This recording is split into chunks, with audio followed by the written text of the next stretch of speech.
Hello learners of learning academy में आप लोगों का स्वागत है।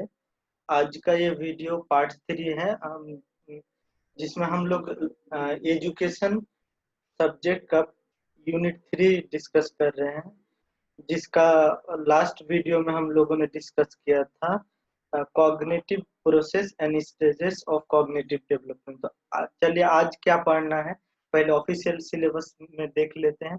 यह है यूजीसी नेट का करंट सिलेबस एजुकेशन सब्जेक्ट का, जिसमें हम लोग डिस्कस कर रहे हैं unit 3 learner and learning process, जिसमें हम लोगों ने लास्ट वीडियो में cognitive process and stages of cognitive development का ऑलरेडी वीडियो बन चुका है, जिसको आप प्ले लिस्ट में देख सकते हैं। उसका मैं लिंक भी आपको डिस्क्रिप्शन बॉक्स में प्रोवाइड करवा दूंगा। आज जो हम लोग डिस्कस करेंगे पर्सनालिटी पर्सनालिटी के से रिलेटेड डिफिनेशन एंड थ्योरीज, जिसमें फ्रॉइड एंड कार्ल रोजर्स का थ्योरी को हम लोग डिस्कस करेंगे। तो अगर आप यूजीसी नेट सब्जेक्ट एजुकेशन से प्रिपरेशन कर रहे हैं, तो मैं आपको बता दूं, मेरे इस चैनल में आपको हर एक यूनिट का फुल यूनिट का आपको वीडियो मिलेगा। तो प्लीज मेरे इस चैनल को सब्सक्राइब कर लीजिए। तो चलिए स्टार्ट करते हैं वीडियो। देखिए, आज हम लोग डिस्कस करने वाले हैं पर्सनालिटी, फिर पर्सनालिटी का डेफिनेशन देखेंगे, और उसके बाद फिर पर्सनालिटी का थ्योरीज, डिफरेंट डिफरेंट थ्योरीज क्या क्या हैं उनको डिस्कस करेंगे। तो सबसे पहले वर्ड है पर्सनालिटी। इसको हम लोग जो कॉमन लैंग्वेज में पर्सनालिटी, उसकी पर्सनालिटी अच्छी है, उसकी पर्सनालिटी कितनी मस्त है, या इस तरह से हम लोग बातें करते हैं। तो आखिर ये साइकोलॉजी के लैंग्वेज में इस पर्सनालिटी को क्या कहा जाता है। देखिए, पर्सनालिटी सिर्फ ऐसा नहीं कि आउटर सरफेस में कोई हैंडसम लुक का है, कोई अच्छा दिखने वाला है तो हम कह देंगे कि पर्सनालिटी अच्छी, ऐसा बिल्कुल भी नहीं है। पर्सनालिटी का वो एक पार्ट हो सकता है, हिस्सा हो सकता है, बट पर्सनालिटी अपने आप में कॉम्प्रिहेंसिव टर्म है। पर्सनालिटी आपको क्या करता है, आपकी जो टोटल बिहेवियर हो गया, चाहे आपकी कुछ इननेट एबिलिटी हो, या आपका पर्सनालिटी आपका इनहेरेंट जेनेटिक्स भी हो सकता है, प्लस इन्वायरमेंट, यानी दोनों का क्या कह सकते हैं आप, प्रोडक्ट कह सकते हैं। पर्सनालिटी में आप पर्सनालिटी वो सारी कैरेक्टरिस्टिक, वो सारी बिहेवियर, वो सारी कैरेक्टरिस्टिक आपके अंदर की चीजें जो आपको क्या करती है, दूसरे से अलग करती है, वो पर्सनालिटी है।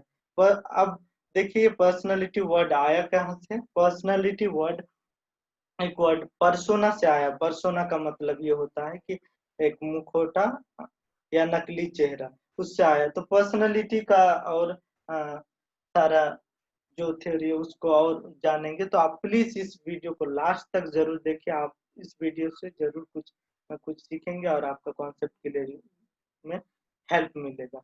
तो पर्सनालिटी को पढ़ना है। तो पर्सनालिटी तो अगर हम बात करें, personality is defined as the characteristic sets of behaviour, cognition and emotional patterns that evolve from biological and environmental factor. यानी पर्सनालिटी में वो सारे कैरेक्टरिस्टिक, चाहे उसमें आपका बिहेवियर हो, चाहे आपका कॉग्निशन हो, या इमोशनल पैटर्न हो, जो क्या होगा, बायोलॉजिकल और इन्वायरमेंटल फैक्टर दोनों का प्रोडक्ट होगा। यानी दोनों से मिलकर बायोलॉजिकल कैरेक्टरिस्टिक भी होगा और इन्वायरमेंटल भी होगा। पर्सनालिटी, पर्सनालिटी के बारे में और जानते हैं। Characteristic way of thinking, personality को आप कह सकते हैं एक वे ऑफ थिंकिंग है, फीलिंग है, एंड बिहेविंग। आप किस तरह से सोचते हैं, किस तरह से थिंकिंग करते हैं, आप किस तरह से सोचते हैं, या आप किस तरह से बिहेव करते हैं, that are also the part of personality. Personality embraces moods, attitudes and opinion, and is mostly clearly expressed in interaction with other people, है ना। पर्सनालिटी में आपका ये भी शामिल होगा, मूड्स, आपका एटीट्यूड किस तरह से होता है, opinion, and is most clear express in interaction with other people. जब आप दूसरों से इंटरेक्शन करते हैं तो उससे आपकी पर्सनालिटी एक्सप्रेस हो जाता है। उस तरह से आप किस तरह से ओपिनियन देते हैं, आपके एटीट्यूड किस तरह का रहता है, मूड किस तरह का रहता है, तो ये सारी चीजें भी पर्सनालिटी में इंक्लूड होंगे। It includes behavioural characteristic both inherent and acquired. याद रखिए, पर्सनालिटी में सिर्फ नहीं कह सकते कि सिर्फ इनहेरेंट होता है या सिर्फ एक्वायर्ड यानी एनवायरनमेंट से जो हम एक्वायर करते हैं वो होता है, ऐसा नहीं है, बल्कि ये दोनों का आप कह सकते हैं प्रोडक्ट है। इनहेरेंट का मतलब जो आपकी जो पैदाइशी जो कैरेक्टरिस्टिक है, जो बाय बर्थ आपको हासिल हुआ है, और एक्वायर्ड का मतलब ये होता है कि इन्वायरमेंट से हम बहुत कुछ चीजें लर्न करते हैं, सीखते हैं, तो वो सारे हैं। That distinguishes one person from other and that can be observed in people's relation to environment and to the social group. Personality में वो सारी कैरेक्टरिस्टिक जो आपकी इनहेरेंट हो और एक्वायर्ड हो, वो सारी कैरेक्टरिस्टिक जो क्या करती है, एक पर्सन को दूसरे पर्सन से डिफरेंट करती है। तो वो जब आप किसी सोशल ग्रुप में जाते हो, एनवायरनमेंट में जाते हैं, तो उससे आप ऑब्जर्वेशन से ही मालूम हो जाता है। जैसे किसी के अंदर क्या बोलते हैं, सोशल एबिलिटी बहुत अच्छे होती है, तो उसकी पर्सनालिटी का वो हिस्सा हो जाता है। किसी के पास खेलने की एबिलिटी होता है, जैसे फॉर एग्जांपल कोई क्रिकेट हो या दूसरे गेम हो, कोई मतलब रनिंग करने में ज्यादा अच्छा होता है, कोई सिंगिंग में बहुत अच्छा होता है, तो ये सब भी उसकी क्या है, पर्सनालिटी का हिस्सा है।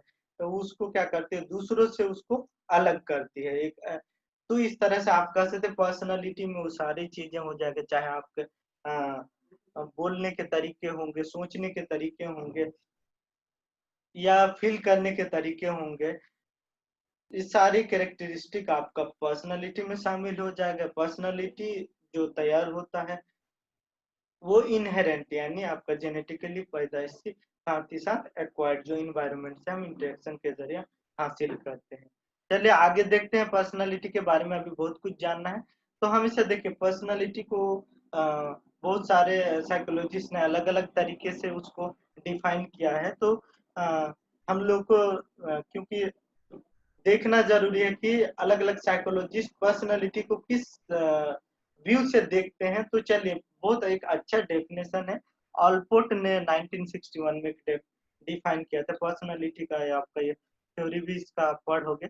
तो पर्सनालिटी को ऑलपोर्ट के अकॉर्डिंग पर्सनालिटी क्या है, personality is the dynamic organisation within the individual of those psycho physical system that determine his characteristic behavior and thought। अगर हम ऑलपोर्ट के लैंग्वेज में देखें, उसके व्यू के अकॉर्डिंग देखें पर्सनालिटी, तो वो बहुत ही इंपॉर्टेंट बात बोला है कि डायनेमिक ऑर्गेनाइजेशन। देखिए, डायनेमिक पर्सनालिटी का ये कैरेक्टरिस्टिक है कि ये डायनेमिक होता है। डायनेमिक का मीनिंग ये होता है कि गतिशील यानी चेंजेबल होता है पर्सनालिटी। आप न, क्योंकि आपको मालूम है इनहेरेंट होता है और एक्वायर्ड, इन्वायरमेंट से हम इंटरेक्शन के जरिए भी पर्सनालिटी को एक्वायर करते हैं। दैट मीन्स जो इनहेरेंट वो काबिलियत है वो तो होगा ही, साथ ही साथ आप जब इन्वायरमेंट के साथ इंटरेक्शन करते हैं तो नई नई स्किल, नई नई नॉलेज, नई नई चीजों को सीखते हैं। इसीलिए क्या बोला जाता है, पर्सनालिटी इज डायनेमिक ऑर्गेनाइजेशन। ये डायनेमिक ऑर्गेनाइजेशन होता है विद इन द इंडिविजुअल, किसी भी इंडिविजुअल के लिए, of those psychophysical system that determine his characteristic behaviour and thought. और ये क्या है, एक तरह से साइकोफिजिकल सिस्टम है जो क्या करता है, उसके चाहे बिहेवियर हो या थॉट हो, उसका जो कैरेक्टरिस्टिक को डिटरमाइन करने वाली चीज है ऑलपुट। यानी कुल मिलाकर हम कह सकते हैं पर्सनालिटी को ऑलपुट कहते हैं। डायनेमिक ऑर्गेनाइजेशन होता है, यानी ये रिजिड नहीं होता है, चेंजेबल होता है। और इसमें क्या चीज शामिल है, ये फिर साइकोफिजिकल सिस्टम है जो क्या डिटरमाइन करती है कि किस तरह का बिहेवियर होगा, किस तरह का थॉट होगा, उसकी कैरेक्टरिस्टिक को डिटरमाइन करते हैं आपकी पर्सनालिटी। हिंदी में भी लिखा हुआ, एक बार आप पढ़ लीजिए कि व्यक्तिगत उन मनोचिकित्सा प्रणालियों की व्यक्ति के भीतर गतिशील संगठन है जो उसकी विशेषताओं, व्यवहार और विचार को निर्धारित करते हैं। ये आपका this is all about the personality. तो पर्सनालिटी को आपने जाना कि पर्सनालिटी को अब अगर हम कंबाइन करके समराइज करके बोले तो पर्सनालिटी जो वर्ड है वो क्या होती है कि इसमें आपका इनहेरेंट और इन्वायरमेंट दोनों से इंटरेक्शन करने के बाद जो सारी जो प्रोडक्ट होते काबिलियत होता है जो हमारी बिहेवियर कैरेक्टरिस्टिक में दिखाई देती है जो हमको किसी दूसरों से अलग करती है वो पर्सनालिटी है। पर्सनालिटी याद रखिएगा ये डायनेमिक ऑर्गेनाइजेशन होता है क्योंकि ये चेंजेबल होता है फिक्स नहीं होता है। क्यों? क्योंकि जो इनहेरेंट आपके जो काबिलियत है वो तो है ही, साथ ही साथ जब आप इन्वायरमेंट से इंटरेक्शन करते हैं तो आप बहुत सारी चीजों को एक्वायर करते हैं, वो सारे आपके पर्सनालिटी में शामिल हो जाता है। अब देखिए हम लोगों के सिलेबस में पर्सनालिटी के बारे में जो पढ़ना है, पर्सनालिटी का थ्योरीज पढ़ना, नेक्स्ट पार्ट है थ्योरी ऑफ पर्सनालिटी। पहले तो हम लोग डेफिनेशन ऑफ पर्सनालिटी जान गए, अब नेक्स्ट पोर्शन में हम देखेंगे कि थ्योरी ऑफ पर्सनालिटी। तो पर्सनालिटी से रिलेटेड आपको बहुत सारा थ्योरी मिल जाएगा, लेकिन हम लोगों को सिलेबस में जैसे सिगमंड फ्रॉइड का थ्योरी आप लोगों को पढ़ना, कार्ल रोजर्स का थ्योरी पढ़ना, तो ये सब हम डिस्कस करेंगे जो हमारे सिलेबस में है। तो प्लीज वीडियो थोड़ा सा लेंदी हो सकता है बट लास्ट तक बने रहे और पूरे वीडियो को देखें।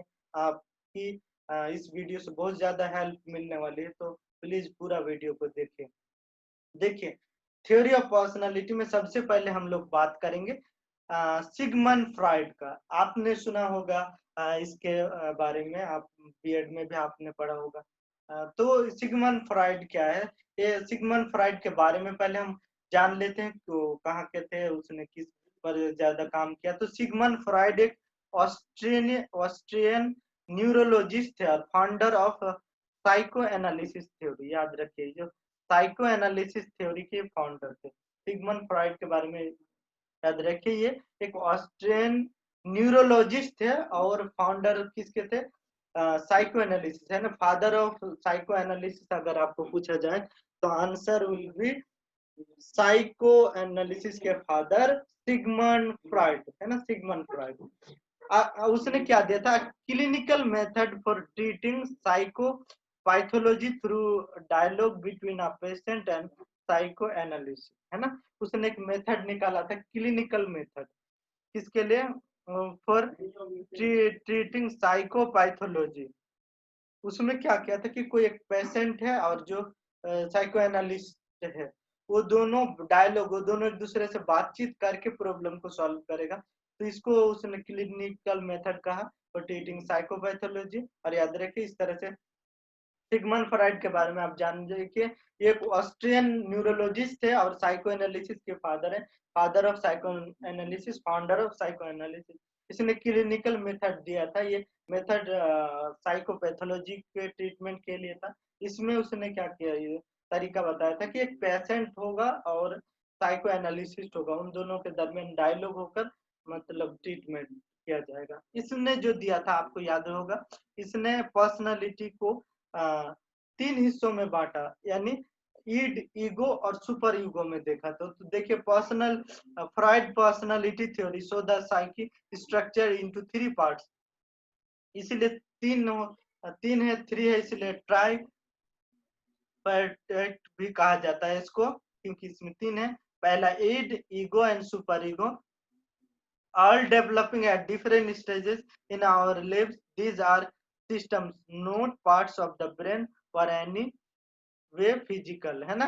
आपको ये क्या कह रहा है कि इसने पर्सनालिटी को तीन तरह से देखा है, ईड, ईगो और सुपर ईगो। ये कहते हैं कि ये हमारे मतलब लाइफ का डिफरेंट डिफरेंट स्टेजेस का एक पार्ट होता है, और ये ना तो आपका सिस्टम का या कोई ब्रेन का पार्ट से, ना कोई फिजिकल पार्ट से, बल्कि एक तरह से ब्रेन का क्या है, कैरेक्टरिस्टिक है। तो चलिए और आगे देखते हैं क्या है।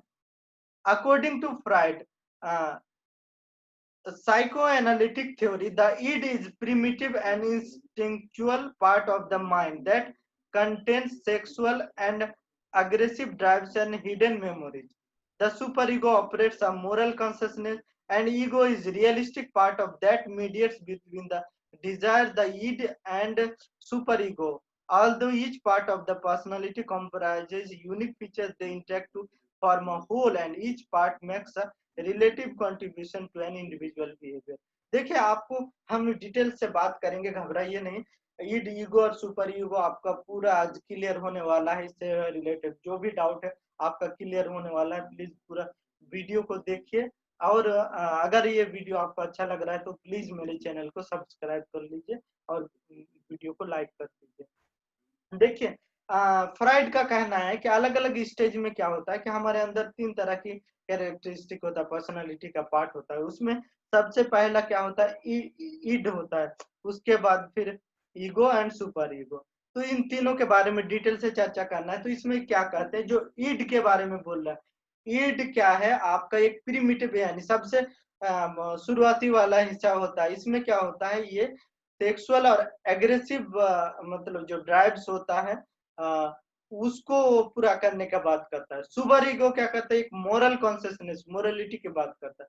और ईगो क्या होता है, मीडिएट है, यानी ईड और सुपर ईगो के बीच का जो मीडिएट करने वाला, डिसीजन मेकर वाला पोर्शन होता है, वो कैरेक्टरिस्टिक होता है, वो आपका ईगो होता है। और ये तीनों आपके पर्सनालिटी में शामिल है।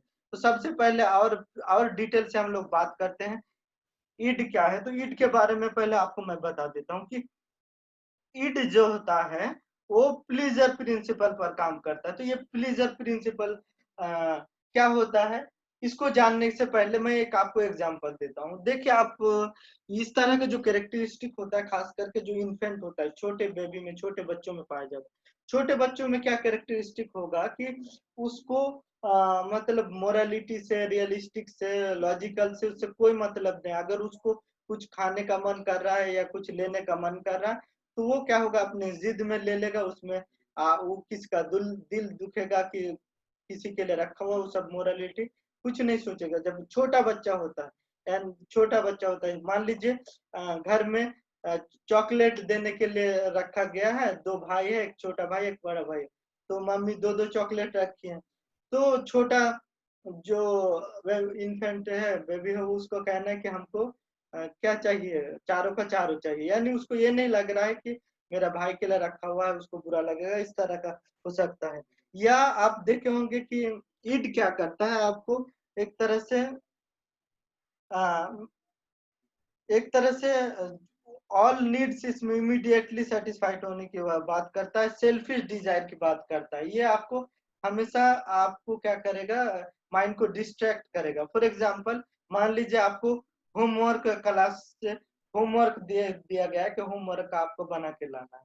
होमवर्क बनाने के लिए शुरू किया तो ईड क्या करेगा, ईड उसको मना करेगा कि वो होमवर्क नहीं बनाओ, अभी क्या करो, कुछ मूवी देखो या सोशल मीडिया में कुछ करो। तो इस तरह से इसके माइंड को क्या करता है, डिस्ट्रैक्ट करता है। तो ईड याद रखेगा, ईड वही काम करने के लिए आपको प्रेरित करेगा बच्चों को। ये छोटे बच्चों में ज्यादातर पाया जाता है, जो उसके इमीडिएट जो नीड्स होता है, ग्रेटिफिकेशन होता है, उसको क्या करेगा, वो पूरा करेगा। ये याद रखिए। प्लीज ईड जो होता है प्लीजर प्रिंसिपल बेस होता है। ये id pressure one your one you something do to pleasure, यानी ईड हमेशा वो काम करने के लिए आपको प्रेशर करेगा कि कुछ ऐसा करो जिससे प्लेजर प्लीजर मिले, है ना। तो इस तरह से आपको इस तरह का जो ईड होता है, सेटिस्फाइंग नीड्स, है ना। तो ये न्यू बोर्न बेबी में पाए जाते हैं और ये अनकॉन्शियस लेवल होता है। आप छोटे बच्चों को देखिएगा कि वो जब उसको दूध पीना होगा तो वो क्या होगा, रोने लगेगा, कुछ एक्टिविटी करने लगेगा। तो ये सब चीजें क्या है, ईड का ही एग्जाम्पल है। तो ईड याद रखिए, ईड इज द, आपने वर्ड सुना होगा कॉन्शियस, अनकॉन्शियस, प्री कॉन्शियस। तो ईड जो है, ईड अनकॉन्शियस लेवल है। ये the id is the impulsive and unconscious part of our psyche which responds directly and immediately to basic urges, needs and desires। यानी ईड कौन सा पर्सनालिटी का हिस्सा होता है, अनकॉन्शियस पर्सनालिटी का हिस्सा होता है, जो हमारा जो बेसिक नीड है उस। तो ईड क्या है, अनकॉन्शियस पार्ट है हमारा साइकी का, माइंड का, जो जिसमें क्या होता है, डायरेक्टली और इमीडिएटली बेसिक जो अर्जेस होते हैं, ख्वाहिश होती है, नीड्स होती है, डिजायर होती है, उसको पूरा करने की बात करते हैं pleaser. The personality of newborn child is all id and only later does it develop an ego। मतलब जो न्यूबॉर्न चाइल्ड होते हैं उसमें क्या कैरेक्टरिस्टिक होता है, ईड वाली होती है, और लेटर जब और उम्र बढ़ता है तो ईगो डेवलप होता है और सुपर ईगो, है ना। तो ये ईड आपका शुरुआती स्टेज में होता है। The id remains infantile in its function throughout a person's life as it does not in touch with external world. The id is not affected by reality, logic, the everyday world, and it's operate within the unconscious part of the mind। याद रखिए इस point को, बहुत ही important.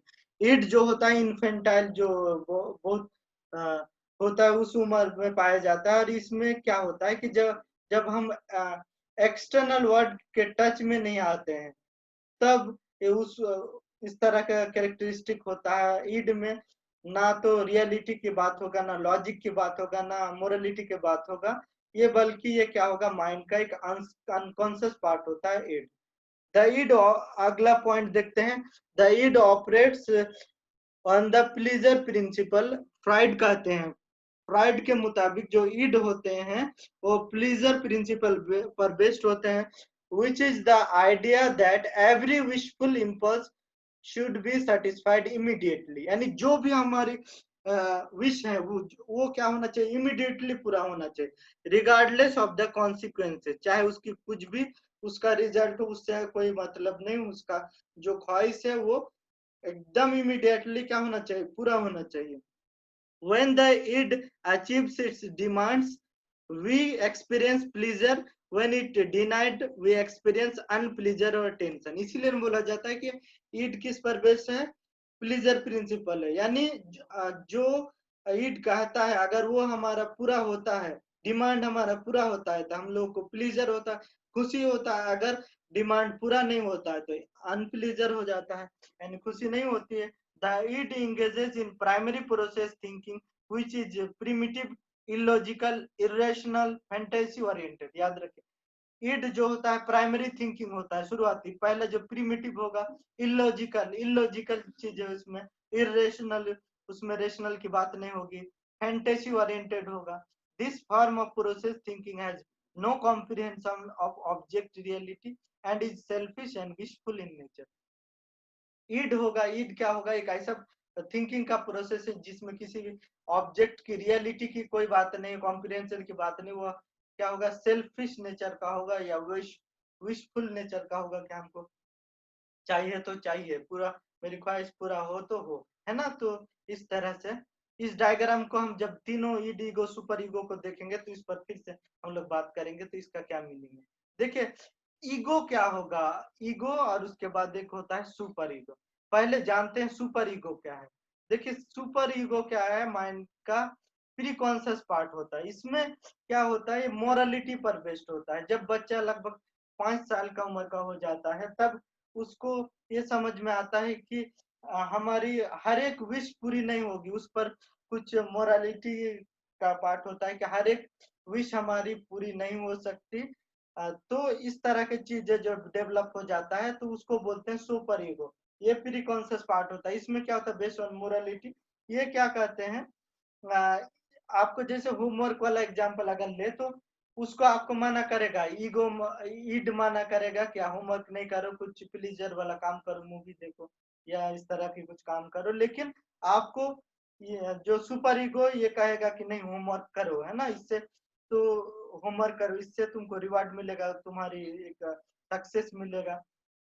तो ये reward और punishment की बात करता है। जो सुपर ईगो होता है वो अगर उसके मुताबिक, अगर मोरालिटी के मुताबिक काम होता है तो रिवार्ड करता है, और अगर नहीं होता है तो पनिशमेंट भी करता है। Develops around the 5 year old. और ये क्या करते हैं, सोसाइटी के इन्फ्लुएंस में, जब सोसाइटी के कांटेक्ट में आते हैं तो इस तरह की चीजें डेवलप होता है। ये आइडियल सेल्फ की बात करते हैं और प्री कॉन्शियस लेवल, है ना, लुकिंग टुवर्ड सक्सेस और फेलियर, ये सब चीजें आ जाता है आपका सुपर ईगो। यानी सुपर सुपर ईगो में ये खास बात था।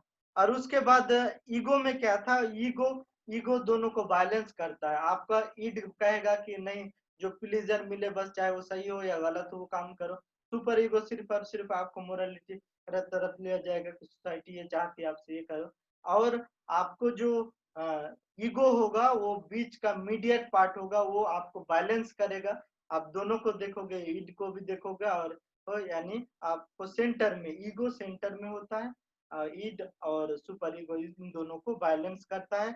और ईगो को माना जाता है कि ये डिसीजन मेकिंग में हेल्प करता है। डिसीजन मेकिंग, जब हम डिसीजन करते हैं तो हर चीज देखते हैं ना, सही गलत और उसके कॉन्सिक्वेंस क्या होगा। तो यानी रियलिस्टिक व्यू जो ईगो होता है रियलिस्टिक प्रिंसिपल पर बेस्ड होता है। ईगो डिसीजन मेकिंग में हेल्प करता है, प्रॉब्लम सॉल्विंग में हेल्प करता है। तो इस तरह से आपको ईगो और सुपर ईगो का ओवरव्यू मिल रहा होगा। तो मैं जो लिखा हूं उसको भी एक बार देख लीजिए आप क्या है। The ego develops the to mediate between the unrealistic id and the external real world, है ना। ये क्या करेगा आपको, ईगो दोनों चीजें, ये अनरियलिस्टिक जो ईड है, ईड क्या है, अनरियलिस्टिक इलॉजिकल है, और एक्सटर्नल जो रियल वर्ड है, इन दोनों के दरमियान मीडिएटर का काम करेगा। मीडिएट मतलब बैलेंस बनाने का, जोड़ने वाला, है ना, सेंटर में रहेगा ego. It is decision making component of personality.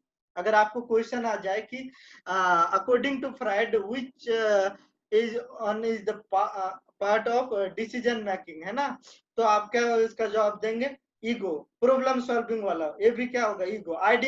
Ideally the ego works by reason whereas the id chaotic and unreasonable. Ego कोई भी काम करेगा तो उसके लिए पहले रीजन देखेगा कि इसके पीछे रीजन क्या है। लेकिन जो ईड होगा ये अनरीजनेबल होगा, विशफुल होगा, मतलब जो विश है वो करना है, चाहे सही हो या गलत हो। The ego operates according to the reality principle, working out realistic ways of satisfying the its demands, often compromising or postponing satisfaction to avoid negative consequences। देखिए ईगो में क्या होता है, ये रियलिटी प्रिंसिपल पर बेस्ड होता है। काफी इंपॉर्टेंट पॉइंट याद रखें, ये सब पॉइंट याद रखिए। ईगो आपका डिसीजन मेकिंग में हेल्प करता है, प्रॉब्लम सॉल्विंग में हेल्प करता है, रीजन बेस्ड होता है, रियलिटी प्रिंसिपल पर बेस्ड है, working out realistic way of satisfying the it's demands, है ना। इट्स के डिमांड को पूरा करना है, लेकिन जो रियलिस्टिक होगा, जो सही होगा उसी को पूरा करना है। ऑफन कॉम्प्रोमाइजिंग और postponing satisfaction to avoid negative consequences of society. यानी बहुत सारा विश होगा यानी आपका, लेकिन जो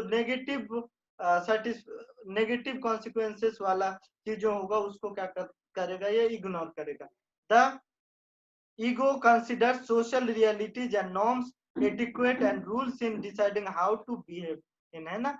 सोसाइटी में आपको क्या करना है, सोसाइटी का जो रियलिटीज है, नॉर्म्स है, एटिक्यूट है, रूल है, उसको क्या करना है ये मानेगा, और किस तरह से बिहेव करना है इस बात पर ये करेगा। अब देखिए अगला पॉइंट इंपॉर्टेंट है, क्या बोलते हैं, like the id the ego seeks pleasure. ये भी प्लीजर पर वैसे होता है, tension reduction and avoids pain, but unlike id the ego is concerned with devising a realistic strategy to obtain pleasure। अब देखिए आप कहेंगे कि ईगो लेवल में प्लीजर की बात नहीं करता, ऐसा नहीं है, इसमें भी प्लीजर की बात होती है, लेकिन इसमें वही सारे प्लीजर जो रियलिस्टिक होगा, जो सही होगा, उन्हीं पर फोकस करेगा। The ego has no concept of right और रॉन्ग।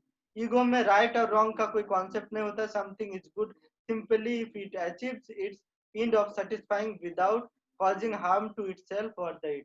राइट और रॉन्ग की बात नहीं होता इसमें, बस अगर कोई चीज का अगर एंड अगर हार्म वाला नहीं हो तो वो सही है ना। अगला जो पॉइंट है, the ego engages in secondary process thinking. Ego secondary process में हेल्प करता है और ये रेशनल होता है। देखिए जब ईड की बातें कर रहे थे तो वो इरेशनल था, बट ईगो क्या है, रेशनल है, रियलिस्टिक होता है and oriented towards problem solving. बार बार मैं ये कह रहा हूँ, आपका ईगो क्या होता है, रेशनल होगा, रियलिस्टिक होगा, रियलिटी प्रिंसिपल पर बेस्ड होता है, और ये क्या है, प्रॉब्लम सॉल्विंग की तरफ ले जाता है, problem solving ability, decision making ability की तरफ ले जाता है। If a plan of action does not work, then it thought through again until a solution is found. अगर कोई प्लान सक्सेस नहीं होता तो तब तक करेगा जब तक कि वो पूरा नहीं हो जाए। This is known as reality testing and enables the person to control their impulses and demonstrate self control via mastery of the ego, है ना। ये आपको मालूम है रियलिटी टेस्टिंग होता है, इससे इंसान को होता है उसके जो इम्पल्स होते हैं उसको और अपना सेल्फ कंट्रोल की काबिलियत पैदा करता है और ईगो को मास्टरी करके वो अपने सेल्फ कंट्रोल कर सकता है। तो इस तरह से आपका कैरेक्टरिस्टिक था ईगो का। अब जो नेक्स्ट लेवल है, और ईगो याद रखिए ये आपका क्या है, कॉन्शियस पार्ट है, कॉन्शियस वाला। सुपर ईगो क्या होता है, सुपर ईगो प्री कॉन्शियस वाला है। इसमें क्या होगा, ये मोरालिटी प्रिंसिपल पर बेस्ड होता है। The super ego function is to control the id impulses specially those which society forbid such as sex and aggregation. यानी अब सुपर ईगो किसकी बात करेगा, मोरालिटी की बात करेगा। मोरालिटी का मतलब क्या होगा, ईड्स की वैसे कैरेक्टरिस्टिक जो क्या सोसाइटी के नजर में सही नहीं है, सोसाइटी मना करती है, उसको करने से रोकेगा आपको। सुपर ईगो आपका एक ऐसा एंजल है जो आपको बुरे कामों से, सोसाइटी जो मना करती है उसको वो काम करने से मदद करेगा। जैसे सेक्स एंड एग्रीगेशन, एग्रीगेशन गुस्साना इस तरह से करना, वो सब चीजों से ये फॉरबिड करेगा। It also has the function of pursuing the ego to turn for moralistic goals rather than simply realistic ones and to strive for perfection. समझे, ये ईगो पर भी देखिए दोनों के लिए है। पहला के ईड में जो सेक्स और एग्रीगेशन की जो या सोसाइटी जो चीज से मना करती है उसको कंट्रोल करने में सुपर ईगो हेल्प करेगा। दूसरा, ईगो को किस तरह से कंट्रोल करता है, ईगो को मोरलिस्टिक गोल की तरफ ले जाता है। जैसे ईगो क्या मानता है, क्या रियलिस्टिक होना चाहिए, सिर्फ और सिर्फ परफेक्शन आना चाहिए, बट सुपर ईगो मानता है ऐसा नहीं है। गोल तो हासिल होना चाहिए लेकिन वो गोल मोरलिस्टिक होना चाहिए, मोरल पर बेस्ड होना चाहिए। The super ego consist of two system, the conscience and ideal self. The conscience can punish the ego through causing feeling of the guilt, है ना। देखिए आपका ये दो पार्ट होता है, ये क्या होता है, सुपर ईगो में दो पार्ट, एक कंसाइन है और एक आइडियल सेल्फ है, ये पॉइंट याद रखिएगा। तो कंसाइन क्या होता है कि अगर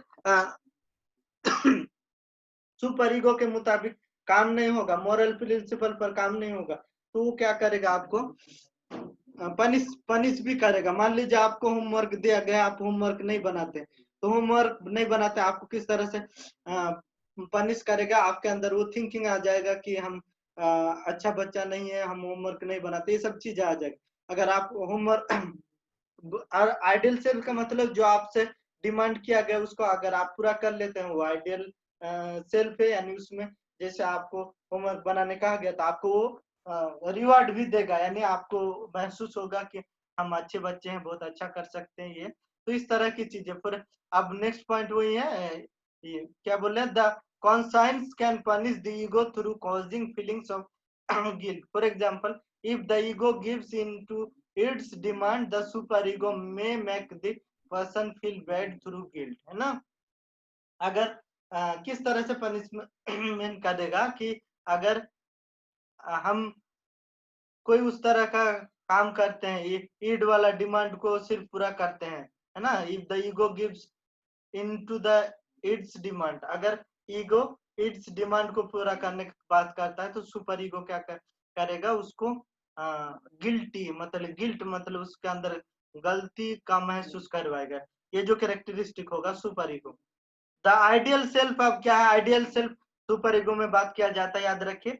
ईगो आइडियल होता है is an imaginary picture of how you ought to be and represents career aspiration, how to treat other people and how to behave as a member of society. देखिए super ego में एक और point है, super ego क्या बात करता है, ideal self की बात करता है, ईगो आइडियल की बात करता है। ये वो आपको इमेजिनरी पिक्चर देता है कि आपको किस तरह का होना चाहिए, आपके जो पर्सनालिटी किस तरह का होना चाहिए, आपकी करियर एस्पायरेशन है, आप अच्छा काम कीजिए, और उसके बाद दूसरों से आपको किस तरह से ट्रीट करना, बिहेव करना है, आपको as a member of society किस तरह से रहना है, किस तरह से आपसे बातचीत करना, बिहेव करना, तो ये सारी चीजें जो सिखाता है ना, उसी को बोला जाता है आइडियल सेल्फ। याद रखिए, आइडियल सेल्फ मतलब पॉजिटिव वे में ले जाता है आपको। बिहेवियर, अब नेक्स्ट पॉइंट है behaviour which falls short of ideal self में punish by the super ego through guilt, है ना। The superego can also reward us through ideal self when behave properly in making us proud, है ना। कभी कभी proud feel करवाता है जब आप अच्छा काम करते हैं, तो आपको यानी सुपर ईगो आपको रिवार्ड भी देता है, आपको पनिशमेंट भी देता है। जब आप आइडियल सेल्फ के अकॉर्डिंग अपने आप को काम करते हैं तो आपको रिवार्ड मिलता है। आपको रिवार्ड किस तरह से देता है, आपके अंदर प्राउड की फीलिंग आ जाती है। जब आप इसके मुताबिक काम नहीं करते हैं, आपका साइंस के मुताबिक काम करते हैं, तो आपको क्या पनिशमेंट देता है, आपको गिल्टी महसूस करवाता है। तो this is all about the psycho analytic theory, id, ego and super ego. तो इसमें यही है, ईड जो होते हैं या इंस्टिंक्ट्स होते हैं, एकदम जनजात चीजें होती है। ईगो रियलिटी प्रिंसिपल बेस्ड होते हैं, और सुपर ईगो मोरालिटी पर बेस्ड होते हैं। देखिए, ईड में आपको क्लियर नहीं दिख रहा होगा, बट ये डेविल का पिक्चर है।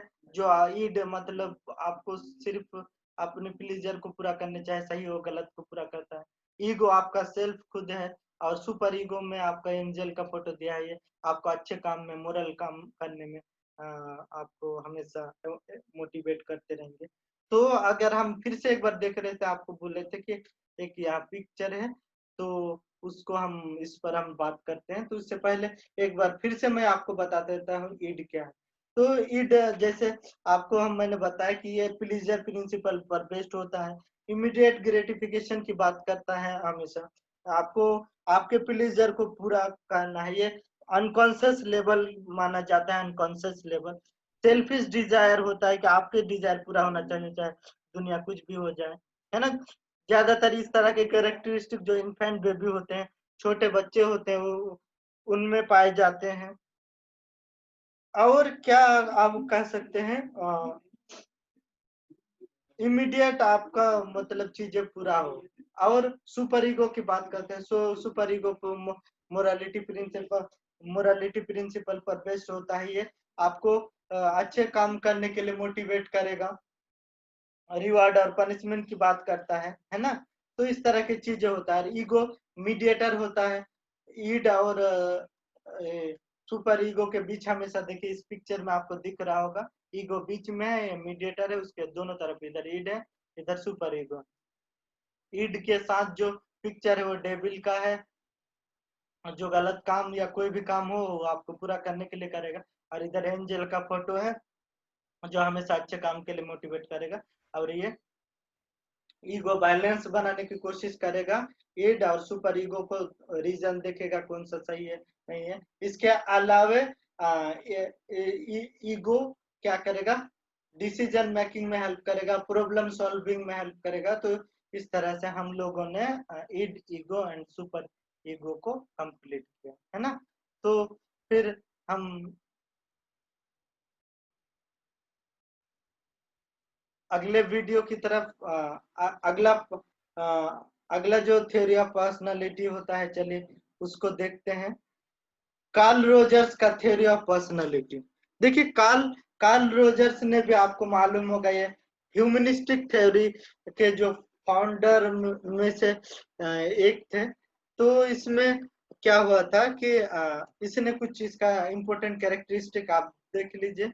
इसने एक लेबल दिया था, इसमें है आपका सबसे पहले जो लेवल होता है कि इंसान का कौन सा जरूरत है, कब है आपको खाना जरूरी, आपका सेफ्टी जरूरी, आपको लव जरूरी, आपको अफेक्शन जरूरी, आपका तो क्या जरूरी है, आपके लिए सक्सेस जरूरी है। तो ये सब भी आपको पर्सनालिटी में कहीं ना कहीं आपके शामिल है। तो इसको उसने दिया था। तो चलिए देखते हैं, इसमें कई बार पूछा भी जाता है क्वेश्चन। तो इसको क्या दिया था, फिजियोलॉजिकल नीड्स, जिसमें उसने बताया था कि सबसे पहले जो इंसान के लिए सबसे इम्पोर्टेंट है फिजियोलॉजिकल नीड्स, जिसमें आपका आएगा air, water, food, shelter, silk, clothing, product, question ये सब आएगा। और सेफ्टी नीड्स, उसके बाद love and belonging, esteem, self actualisation. तो इसको हम लोग डिटेल से नेक्स्ट वीडियो में, नेक्स्ट पार्ट में जो हम लोग बात करेंगे। अभी इसको और कंटिन्यू करना है। इसमें आपको क्लाइंट सेंटर्ड मेथड की भी बात करेंगे, सेल्फ की बात किया था इसने। तो नेक्स्ट वीडियो को जरूर देखिए। हम इसके बाद ही नेक्स्ट वीडियो में आपको मिलेगा आज का जो वीडियो था इंट्रोडक्शन ऑफ पर्सनालिटी में, जिसमें हम लोग समराइज कर देते हैं कि पर्सनालिटी पर्सनालिटी अगर हम इसके मुताबिक देखें, ऑलपोर्ट के मुताबिक, तो पर्सनालिटी एक डायनेमिक ऑर्गेनाइजेशन होता है जिसमें किसी इंडिविजुअल के अंदर जो साइको फिजिकल सिस्टम होता है उसके कैरेक्टरिस्टिक और बिहेवियर को करता है।